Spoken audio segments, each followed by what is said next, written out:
GeM TV நேயர்களுக்கு வணக்கம். 6ஆம் அறிவு பகுதி. மிக்ஜாம் புயலால் சென்னையை புரட்டி போட்டுவிட்டது. அதை ஸ்டாலின் அரசு எவ்வாறு எதிர்கொண்டது என்பதை பற்றி திமுக பேச்சாளர் சேலம் கோவிந்தியிடம் கேட்போம் வாருங்கள். வணக்கம் சார்.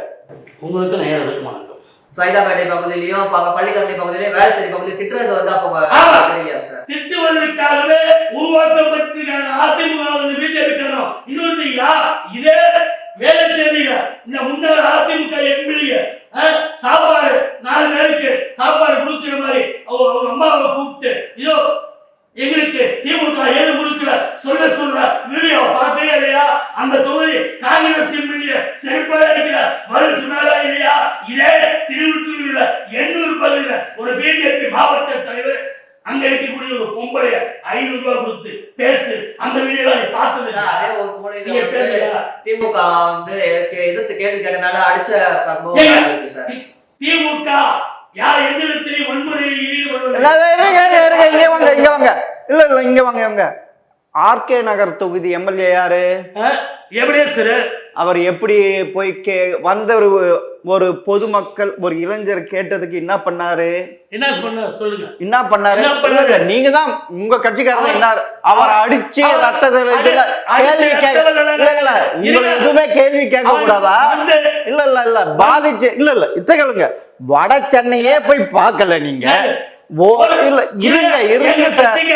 திமுகவை சார்ந்தவர்களா இருந்தாலும் அது எம்பியா இருந்தாலும் எம்எல்ஏவா இருந்தாலும் கடைகோடி தொண்ட ஒரு தப்பு செஞ்சா கூப்பிட்டு தண்டிக்கக்கூடிய உடனே தட்டி கேட்கக்கூடிய ஒரு முதலமைச்சர் தாயுள்ள படித்த முதல்வர் அண்ணன் தளபதி அவர் செய்தது தவறாக இருந்திருப்பால் கண்டித்திருப்பார். அங்கே நடைபெறுவது அதிமுக யோக்கியா இதை ஜெயக்குமார் செஞ்சு அனுப்பிவிட்டது.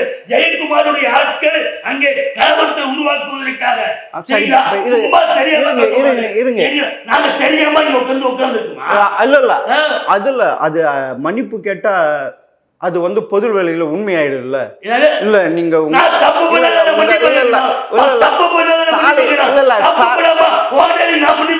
ஸ்டாலின் ஓடி போயிட்டாரு. தப்பு பண்ணாம எதுக்கு மன்னிப்பு கேட்கணும்? சரி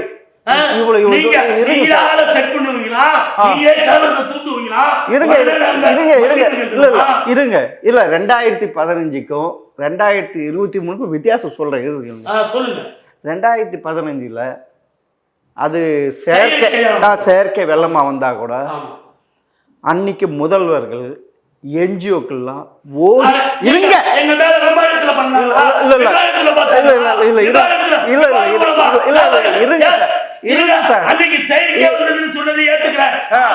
உடனே முதலமைச்சர் போல அமைச்சர்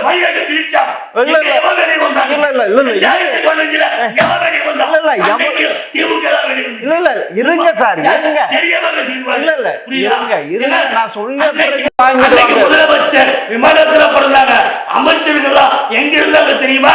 வாயு தோட்டத்துல உட்கார்ந்துகிட்டு ஜெயலலிதா வரும்போது காத்தாயில உழுவுறதுக்காக அந்த 2015ல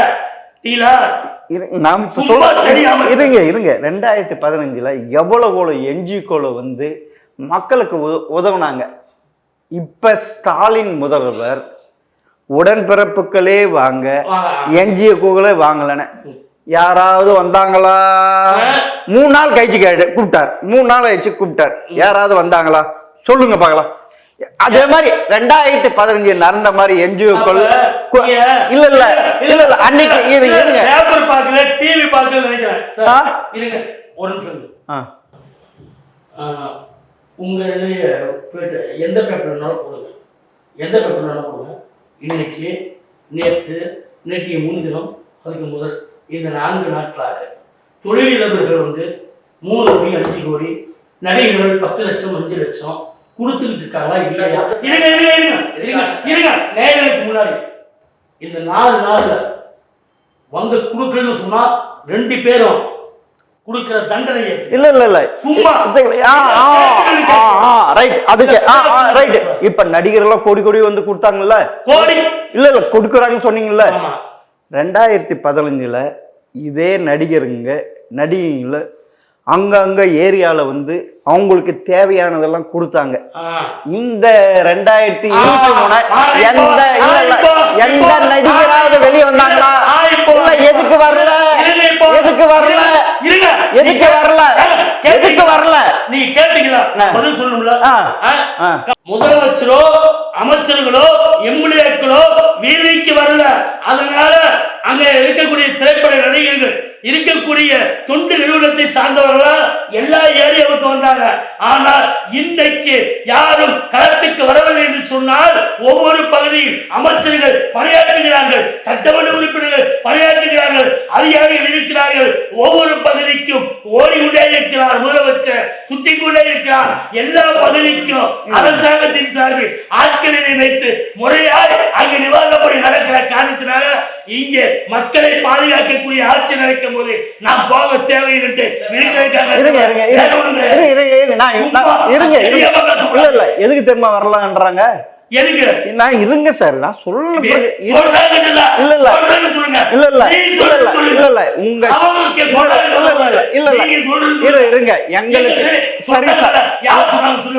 இருங்க சார், எங்களுக்கு விளையாட்டுத்துறைன்ட்டு அமைச்சர் உதயநிதி உங்களுக்கு சின்னவர், அவருடைய கண்ட்ரோல்ல இந்த சினிமா உலகம் இருக்கிறதுனால நம்ம வந்து ஏதாவது உதவி பண்ணா நம்ம மார்க்கெட்டு போயிடுமோ இல்ல ஆளை வச்சு அடிச்சிருவாங்களோ அப்படி பயந்துட்டு வரலையா சார்? அது ஜெயலலிதா ஆட்சியில அது கட்ட பஞ்சாயத்து அது அங்க ரவடித்தனம் பண்ணதெல்லாம் அதிமுக அடிமை ஆட்சியிலே தவிர திமுக ஆட்சியில் அல்ல. திமுக ஆட்சியில் யாரிடத்திலையும் வேண்டிய அவசியம் இல்லை, யாரையும் மிரட்ட வேண்டிய அவசியம் இல்லை. தாய் உணர்வோடு பிள்ளை உணர்வோடு சகோதரனோடு இதெல்லாம் தாங்க முடியாம எங்காவது ஒரு சண்டை சிட்டர் இல்லையே. தமிழ்நாட்டில் திமுக ஆட்சிக்கு வந்ததுக்கு பிறகு எங்கேயுமே ஒரு சண்டை நடக்கலையே, எந்த கலவரம் நடக்கலையே. எப்படா திமுக நல்ல பேர் வாங்கிட்டு இருக்கு, அப்படி ஆதங்கம் தாங்க முடியாம பிஜேபிக்கு ஆதரவா எடிபிக்கு ஆதரவா பேசாதீங்க சார். இல்ல இல்ல இல்ல இல்ல இருங்க இருங்க இருங்க இருங்க இல்ல இல்ல இருங்க கட்டி வாங்கிட்டு போய் என்னமோ பண்ணிட்டு போ. சரி, அவங்க ஆதரவா பேசிட்டு போ. இல்ல இல்ல திமுகவை கலங்கப்படுத்துற அது யாரா இருங்க சார், இருங்க சார். இல்ல இல்ல உங்க ஆட்சியை வந்த பிறகுதான் இந்த ஜாதி படுகொலை ஜாதி எதிர்ப்பு அதிகமான இல்ல இல்ல அது இல்லாதனாலதான் உங்களுக்கு ஆதங்கம், இல்லாதனாலதான் உங்களுக்கு எரிச்சல், இல்லாதனாலதான் உங்களால தாங்க முடியல. திமுக ஆட்சிக்கு வேங்க வயல்ல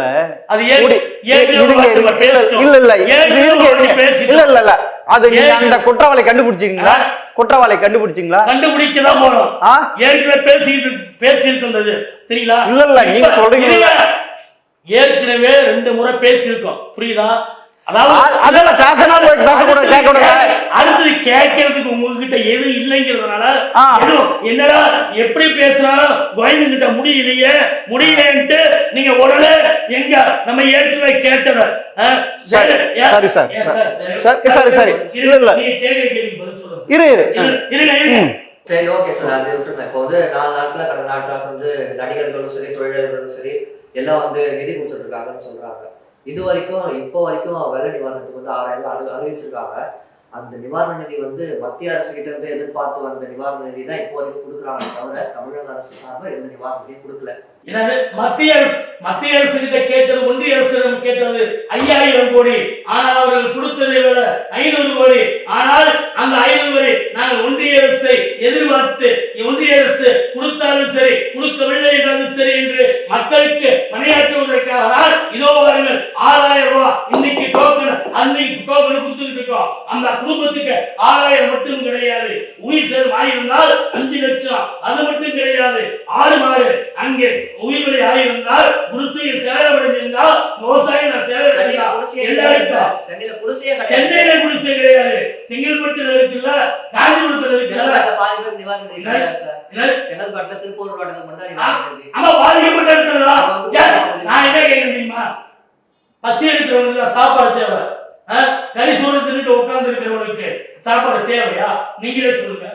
இப்போ வந்து அதாவது பாஜக மேலிடம் வந்துதான் வந்து சென்னையில வந்து கேட்டது 5000 கோடி, நம்ம கேட்டது 5000 கோடி, திராவிட ஆட்சி கேட்டது 5000 கோடி, அவங்க 500 கோடி கொடுத்துருக்காங்க சரிங்களா? சரி.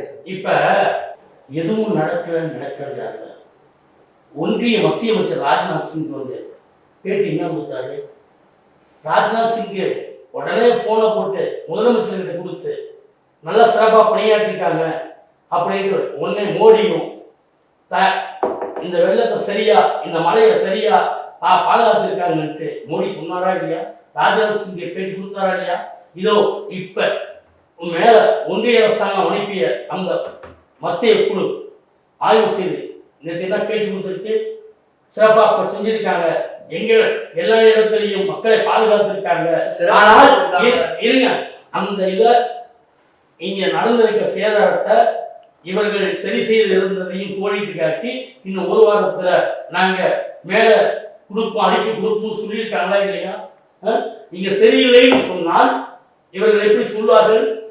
ஒரு மத்திய அதுவோ பீச் மத்திய அமைச்சர் பிஜேபி சேர்ந்தவர்கள் ஒரு பிரதமர் அனுப்புனது ஆட்கள் என்ன சொல்லுவாங்க? திமுக மேல குறை சொல்வதற்கு குறை சொல்லணுமா சொல்லக்கூடாதா? ஆனால் உண்மையை சொன்னாங்களா இல்லையா? மனசாட்சியோட பேசினாங்களா இல்லையா? அவங்க வந்து இந்த பகுதியில பார்த்தாங்கன்னு தெரியும்.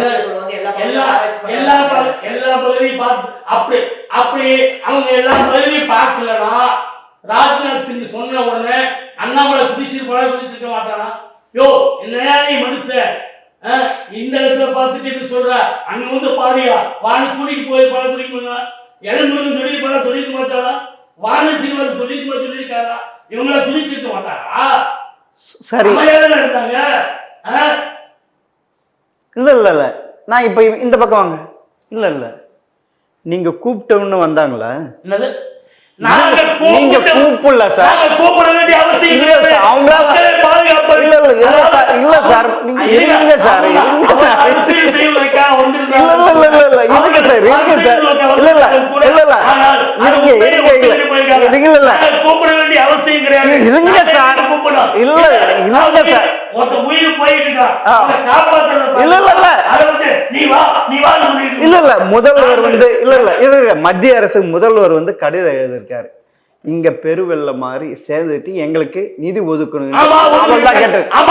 எங்க வந்து மத்திய குழு வந்து இல்ல மத்திய குழு வந்து இருங்க உடனடியாக மத்திய குழு இல்ல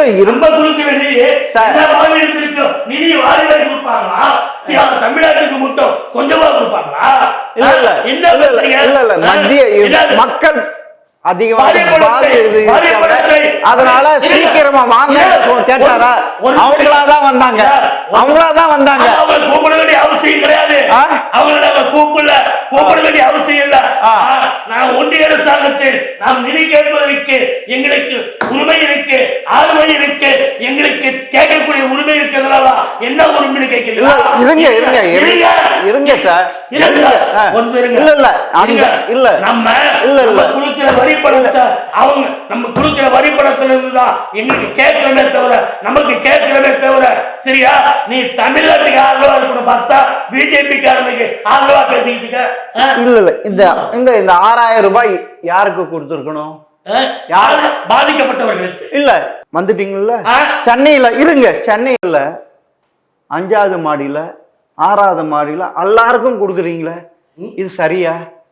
இது சரியா? 5வது மாடியில சரியா? இல்ல உங்க வீட்டு பணத்தை போய் எடுத்து கொடுக்குறீங்களா? உங்க வீட்டு பணத்தை எடுத்து கொடுக்குறீங்களா? இந்த ஓட்டு கோசம் இப்ப இல்ல பாதிச்சு இது அந்த 6000 ரூபாய் போதுமா? இல்ல 6000 ரூபாய் போதுமா? 6000 ரூபாய் இப்ப இருக்கிற விலைவாசிக்கு 6000 ரூபாய் போதும். 6000 ரூபாய் போதுமா? இருங்க மோடி கிட்ட நிதி கொடுக்க சொல்லி என்ன வச்சிருக்கா? எடப்பாடி பழனிசாமி என்ன வச்சிருக்கா? இதே உங்க ஊடகத்துறையில சார்பில் மோடி கிட்ட எங்க தமிழ்நாட்டு அரசுக்கு நிதி தாண்ட கேட்கறதுக்கு உனக்கு முடியுமா? உனக்கு வச்சிருக்கா? உனக்கு துப்பு இருக்கா? கேட்கப்பா. இருங்க 2010 இருங்க 2000 நீங்க பக்கா பிஜேபி நல்லா தெரியும். அதுக்காக நான் என்ன சொல்றேன், உங்க 2 பேருக்கு சாதமாக நேருகிட்ட கேட்கிறேன் சரிங்களா? இதே தாய் உள்ள முறைத்த முதல்வர் அறிவிச்ச உடனே தொழிலாளர்கள் தராங்க, நடிகர்கள் தராங்க, காங்கிரஸ் காங்கிரஸாக இருக்கட்டும், விடுதலை சிறுத்தையாக இருக்கட்டும், இருக்கக்கூடிய அனைத்து கட்சி சட்டமன்ற உறுப்பினர் இருக்கணும். எல்லாருக்கும் எல்லா கட்சியும் வந்து கொடுத்துருக்கு.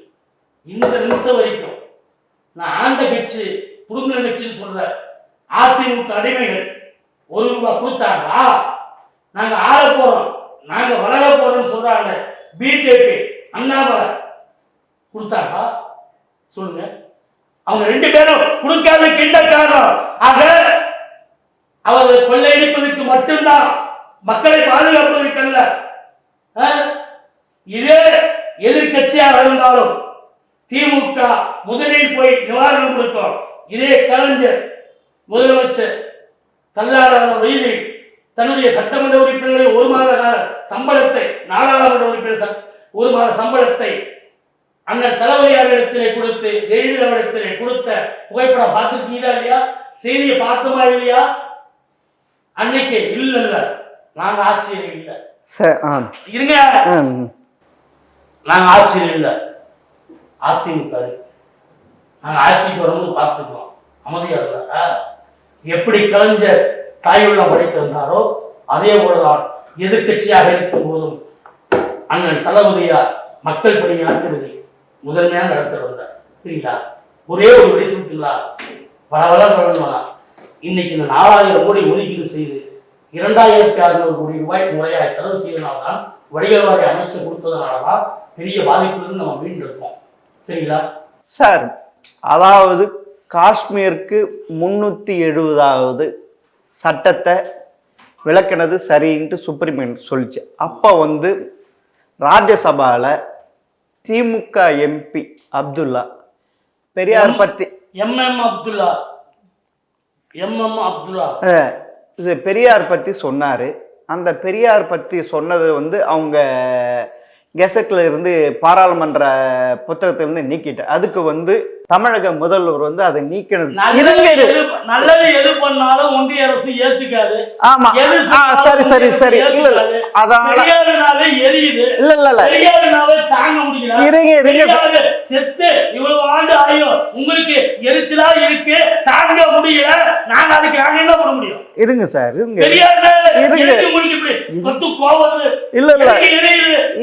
பின்னாடி போகுது. இருங்க சார், இருங்க. அதுக்கு முதல்வர் வந்து பெரியாருடைய பெயரை எங்கேயும் பரப்பணும்னு சொன்னாரு. தமிழ்நாடு முழுவதும் மட்டுமல்ல, ஒன்றிய அரசு முழுவதும் பெரியாருடைய புகழ் எங்கும் ஓங்கி ஒலிக்கும். இதோ பாருங்கள், அப்படி ஓங்கி ஒலிக்கிற காரணத்தினால்தான் பெரியாருடைய சித்தாந்தமாக இருக்கிற அனைத்து சாதனைகளும் அச்சகையால் உருவாக்கி இருக்கிறோம். நீங்க அதை சொல்றீங்களா? பெரியார் சமத்துவத்தை உருவாக்கி கொண்டிருக்கிறோம். பெரியார் சிலை ஆங்காங்கே வைக்கப்படும். பெரியார் பெரியார் பெரியார். சரி, தமிழ்நாடு மட்டுமல்ல, பெரியார் தமிழ்நாடு மட்டுமல்ல, கடல் கடந்து வாழக்கூடிய தமிழர்கள் எங்கெல்லாம் இருக்கிறார்களோ அங்கெல்லாம் பெரியார் வாழ்கிறார். பெரியார் நிலைத்து நிற்கிறார். பெரியார் இருப்பார் இருப்பார் இருப்பார். உங்களை போல சங்கிக்கு ஆதரவா, உங்களுக்கு போல காவிக்கு ஆதரவா, உங்களுக்கு போல சங்கிக்கு சொம்பு தூக்குறவங்க சொல்றதுனால நாங்க பெரியார கைவிட முடியுமா?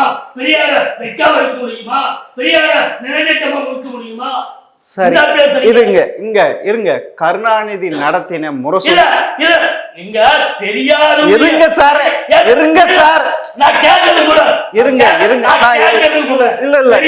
என்ன பேச விடுங்க. பெரியாருடைய பேரை சொன்னா நாடாளுமன்றத்துல அவை குறிப்பிட்டு நினைக்கிறீங்க. பெரியார் சில வைக்க கூடாது, பெரியார் பேரை சொல்லக்கூடாது. ஆனா நீங்க மட்டும் ராமர் கோயிலுக்கு வாங்க வாங்க வாங்க, இலவசமா கூட்டிட்டு போறோம், ஃப்ரீயா கூட்டிட்டு போறோம். இல்லாத ஒரு ராமருக்கு நீங்க கோயில் கட்டணும், பாலம் கட்டணும். இல்லாத ஒரு ராமர் இருக்கிறதா சொல்லணும். உயிரோட வாழ்ந்து மக்களுக்காக மோத்திர சட்டையோடு சுத்தின ஒரு தந்தை பெரியாரை நீங்கள் இழிவுபடுத்த நினைத்தால் பார்த்துக்கோமா? இருங்க. நான் இப்ப சொல்லிட்ட பிறகு நீங்க பேசணும். கலைஞர் நடத்தின முரசொலியில பெரியாரு பத்தி என்ன தெரியுமா போட்டிருக்காங்க? கார்ட்டூன்ல துணி விலை ஏறி போச்சு. காரணம் என்ன? இருங்க, எஸ்சி எல்லாம் ஜாக்கெட்டு போட ஆரம்பிச்சிட்டாங்க, அதனால ஏறி போச்சுன்ட்டு முரசொலியிலே கார்ட்டூன் போட்டிருக்காங்க. இந்தாங்க ஆதாரம். இருங்க இருங்க இல்ல இப்படி நீங்க தானே சொல்லிருக்கீங்க. இந்த பாருங்க பாருங்க பாருங்க முரசொலியில பாருங்க, முரசொலியில போட்டிருக்காங்க. இல்ல நீங்க இவ்வளவு நேரம் கத்திட்டு இருந்தீங்க, நான் ஆதாரத்தை சொல்லியிருக்கேன். இத மாதிரி பெரியாரதான் நீங்க புகழ்படுத்த போறீங்களா? இருங்க இருங்க சொல்லுங்க சொல்லுங்க. உங்க கட்சியின் ஆதாரப்புற ஆடைகளான முரசொலியில நீங்க தான் போட்டிருக்கீங்க பெரியார. தாழ்த்தப்பட்ட வகுப்பை சேர்ந்தவர்கள் ஜாக்கெட் போடுகிறார்கள் என்று போட்டிருப்பதா சொன்னீங்க இல்லையா? அதனால துணிகளை ஏறி போச்சா? இருங்க. ஒரு காலத்தில் தாழ்த்தப்பட்ட வகுப்பை பிற்படுத்தப்பட்ட வகுப்பில் இருக்கக்கூடியவர்கள் ஜாக்கெட் போடக்கூடாது, மாலாப்பு முட்டமா மேல போட்டுக்கணும், செருப்பு போடக்கூடாது, இதெல்லாம் எதுவுமே இல்லாததை அவர்களுடைய தரத்தை அவர்களுடைய மேன்மையை உயர்த்தி பிடிக்க வேண்டும் என்று உழைத்தவர் தந்தை பெரியார். அப்படி உழைத்த காரணத்தினால்தான் இன்று பெரியாருடைய கொள்கையை லட்சியங்களை இன்று தாழ்த்தப்பட்ட பிற்படுத்தப்பட்ட ஒடுக்கப்பட்ட மக்கள் வாழ்வாதாரம் உயர்ந்துகிட்டு தவிர வேற ஒண்ணும் கிடையாது. இல்லாத அதாவது ஆதாரத்தை சொல்லும் போது என்னடா நம்ம சேகர ஆகிட்டு இருக்கிற ஒண்ணுடா தேடி பார்க்காதீங்க. இல்ல இது இன்னொரு இது இருங்க இருங்க இதே உங்க பெரியார் 1929ஆம் ஆண்டு செங்கல்பட்டு மாநாட்டில் நடைபெற்ற திராவிட கழக மாநாட்டில் தந்தை பெரியார் தலைமையில் நடைபெற்ற மாநாட்டில் பெண்களுக்கு சொத்திலே சம உரிமை வேண்டும். திமுகவால பெண்களுக்கு சொத்திலே சம உரிமை மட்டுமல்ல, பெண்கள் சுயமாக சொந்தக்காரை நிற்க வேண்டும் பெரியார் தீர்மானம். அது இன்னைக்கு நடைமுறை. அது இது திமுக. அதே போலதான் பெண்கள் அனுப்புவது பெண்களுக்கு படிப்பதற்கு இருக்கிற காலத்தை மாற்ற வேண்டும், படிக்க வேண்டும் என்று சொன்னார்களே, அதை அந்த பெண்கள் படிப்பதற்கான வழிவகை செய்தது திமுக. பெண்கள் வேலை வாய்ப்பிலே முன்னுரிமை கொடுத்தது திமுக. பெண்களுக்கு தேவையான அடிப்படை செய்து கொடுப்பது திமுக. உங்களை உலகம் என்று இருக்கலாம். பெண்கள் வந்து திமுக அராஜக அரசு என்று ஒரு பார்வையில திமுக எந்த பெண்கள் அராஜக பார்வை? இன்னைக்கு சார் கேள்வி கேட்கிறீங்க, ஆனா உதவி சிரிக்கிறீங்க. இன்னைக்கு ஒரு வலைதளத்தை புரட்டினா போதும், அதை யாரு நம்ம ராகவன் இருந்து இன்னைக்கு வரைக்கும் டெய்லியும் இந்த பிஜேபியில் இருக்கிற பெண்களோட வீடியோக்கள், பிஜேபியில் இருக்கிறவங்களோட சல்லாபம் இல்லையா செய்தி வந்துகிட்டே இருக்கு. இங்க திமுக ஒண்ணு சொல்லுங்க பார்ப்போம், ஏதாவது ஒண்ணு சொல்ல முடியுமா? தினமும் இந்த மகளிர் இந்த மாநில தலைவரோட அந்த தலைவரோட இந்த தலைவரோட இதெல்லாம் மூடி மறைக்கிறதுக்காக இப்படி கேள்வி கேளுங்க குட்டிங்க உங்களோட கேள்வியா சொல்லி கூட்டிட்டு வந்திருக்காரு இல்லையா? நாட்டுல வேலை இல்லா திண்டாட்டம் அதிகமாக போனதுக்கு காரணம் தாழ்த்தப்பட்டவர் படிக்க ஆரம்பிச்சிட்டாங்கன்ட்டு உங்க முரசொலியில தான் போட்டிருக்காங்க. பாருங்க, இவரை தான் நீங்க பரப்ப போறீங்களா? பாருங்க உங்க முரசொலிங்க இல்ல இல்ல இல்ல இல்ல இல்ல இவ்வளவு அவரை இவ்வளவு இல்ல இல்ல இல்ல உங்க முரசொலியில போட்டிருக்கீங்க, உங்க முரசொலியில போட்டிருக்கீங்க. நாங்க ஆதாரம், இந்த ஆதாரம் பாருங்க. கேட்ட ஆதாரம் சொல்லும் போது சமர்ப்பணம் கேட்கும் போது ஆதாரத்தை சொல்லுமா? அதாவது தாழ்த்தப்பட்ட வகுப்புல இருக்கிறவங்க படிச்சிருக்கிறதுனாலதான் வேலை திண்டாவட்டம் இருக்குன்னு சொல்றீங்களா? இல்ல நாங்க சொல்ல இல்ல இல்ல இல்ல உங்க உங்களுடைய உங்க கட்சி பத்திரிகையான முரசொலியில கார்ட்டூன்லோட போட்டிருக்கீங்க. பாருங்க என்ன ஆமாங்க முரசொலியில போட்டிருக்கு, அதுக்கு ஆதாரத்தை சொல்றீங்க. அது பாருங்க பாருங்க அது பதில் சொல்றேன். தாழ்த்தப்பட்ட வகுப்பில் இருக்கிறவங்க படிச்சதுனாலதான் வேலையில்லா திண்டாட்டம் முரசொலியில வந்தது. நான் இல்லை என்று மறுக்கவில்லை, சரிங்களா? ஆனால் அப்ப அதற்கு முன்னாடி தந்தை பெரியார் உருவாகுவதற்கு முன்பு, திமுக தோன்றுவதற்கு முன்பு இங்கே வேலை வாய்ப்பு அதிகமாக இருந்தது.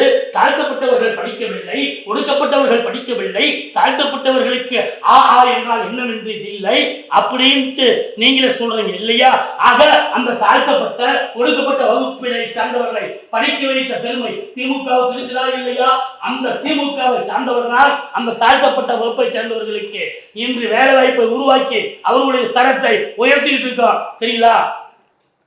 அது இன்னொன்னு, திமுக உருவாக்கின அண்ணாவை ஈவேரா என்ன தெரியுமா சொல்லியிருக்காரு?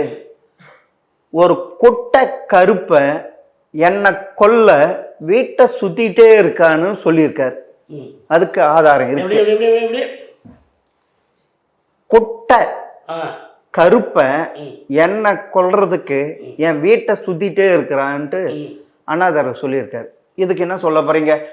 உங்க யார சொல்லியிருக்காரு? அண்ணாதுரைய சொல்லியிருக்காரு.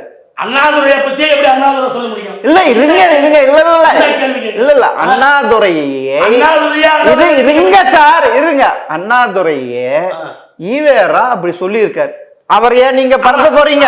உங்க இல்ல அண்ணாவை சொல்றது யாரு? பெரியார் தானே. பெரியார் சொல்றது பெரியார் தானே. என்ன சங்கராச்சாரியார் கிடையாது. இல்ல இல்ல என்ன கொல்ல வீட்டை சுத்திட்டு இது நீங்க அப்பனை பத்தி புள்ள சொல்றாரு, புள்ளிய பத்தி அப்பன் சொல்றாரு.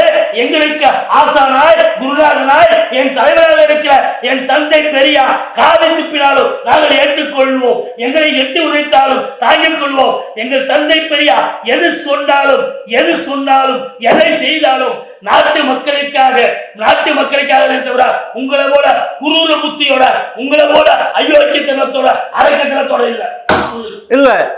இப்படிப்பட்டவரதான் தமிழக முதல்வர் பரப்ப போகிறார். அவருக்கு தெரியல. அவர் கொஞ்சம் போய் சொல்லுங்க. பரப்ப போறது மட்டுமல்ல, பெரியாரின் புகழ் அனைத்து கல்லூரிகளிலும் வரப்போகிறது. பெரியாரின் புகழ் அனைத்து பள்ளிகளிலும் வரப்போகிறது.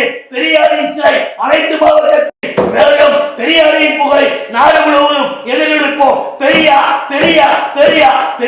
பேரை கேட்டா சங்கிங்க இன்னைக்கு கதறா, காவிங்க கதறா. பெரியார்னு கேட்டா அதிமுக அவர்களது அந்த சங்கி கூட்டத்துக்கு குட்டிக்கென்ன துணை போடுறதுனால நான் என்ன பண்ண முடியும்? பெரியாரினுடைய ஆதாரபூர்வமாக எடுத்து வைத்ததுக்கு சேலன் கோவிந்த் அவர்கள் சொல்லியிருக்காரு. இதை அவருடைய தலைவர், திமுக தலைவர் ஸ்டாலினுக்கு தெரியாமல் தன்னுடைய பத்திரிகைகள் அவருடைய அப்பாவான கருணாநிதி அவர்களே போட்டிருக்க. இவங்க தான் இப்படி பறக்க போறாங்க. பார்ப்போம் அது தமிழகம் இந்த நாடு எப்படி இதுன்ட்டு.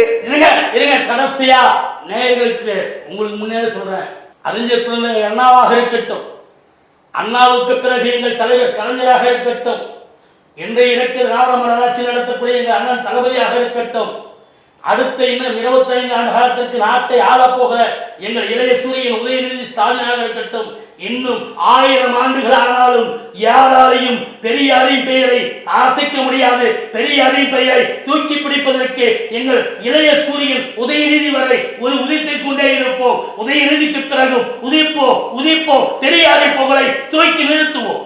தமிழக மக்கள் ஒன்றும் உப்பு போட்டு சாப்பிட்றவங்க, அவங்களுக்கு எல்லாம் என்ன தெரியும் அது எப்படி போட்டு முடியும். நீ உப்பு போட்டு சாப்பிடாதனால சூடு சோறு இல்லாதனாலதான் கத்திக்கிட்டு இருக்க. இதுவரைக்கும் சேலன் கோவிந்த் அவர்கள் தன்னுடைய கட்சியும் தமிழக முதல்வரின் விட்டு கொடுக்காமல் பேசியுள்ளார். அதை நேயர்கள் எப்படி எடுத்துக்கொள்கிறார்கள் என்பதை பொறுத்திருந்து பார்ப்போம். வணக்கம் சார். மீண்டும் உங்களுக்கும் நேயர்களுக்கும் வணக்கம். நன்றி சார்.